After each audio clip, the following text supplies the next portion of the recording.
జీవితంలో అన్ని దశలు, బ్రహ్మచర్యం కావచ్చు, గృహస్థాశ్రమం కావచ్చు, వానప్రస్థం కావచ్చు, వార్ధక్యం, సన్యాసం కావచ్చు, అన్నీ గొప్పవే. బ్రహ్మచర్యం ఎలాంటిది అంటే పాల లాంటిది. పాల లాంటిది బ్రహ్మచర్యం.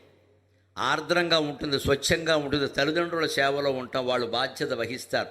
ఎప్పుడు వచ్చినా తల్లి అన్నం పెడుతుంది, నేను పెట్టకపోతే ఎవరు పెడతారు? తండ్రి ఏదో ఖర్చు పెట్టుకుందుకు 4 రూపాయలు ఇస్తాడు, చదివిస్తాడు. అంటే బ్రహ్మచర్యం పాల లాంటిది, స్వచ్ఛంగా ఉంటుంది. పెళ్ళైన తర్వాత జీవితం పాలు కాదమ్మా, కాఫీ.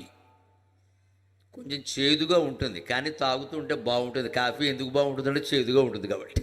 కాఫీ తీగా ఉండకూడదు, చేదుగా ఉంటుంది. ఎందుకంటే పెళ్ళైన కొత్తలో నీవు లేక నేను లేను, నేను లేక నీవు లేవు అని ఉంటాయి. పెళ్ళైన తర్వాత వారు ఉండరు, వీరు ఉండరు, విడాకుల కేసు ఉంటుంది, మధ్యలో లాయర్ ఉంటాడు. ఇది జీవితం. దీనికి సిద్ధపడే చేసుకోవాలి పెళ్ళి. ఒక ఆడది మగాడిని నమ్మి సమస్త సమస్యలకి పరిష్కారం అని వాడిని పెళ్లి చేసుకుంటుంది. చిత్రం ఏంటంటే అన్ని సమస్యలు ఉండవు, వీడు పెద్ద సమస్య అయిపోతాడు తర్వాత. ఇప్పుడు సమస్య మళ్ళీ మొదటికి వచ్చింది.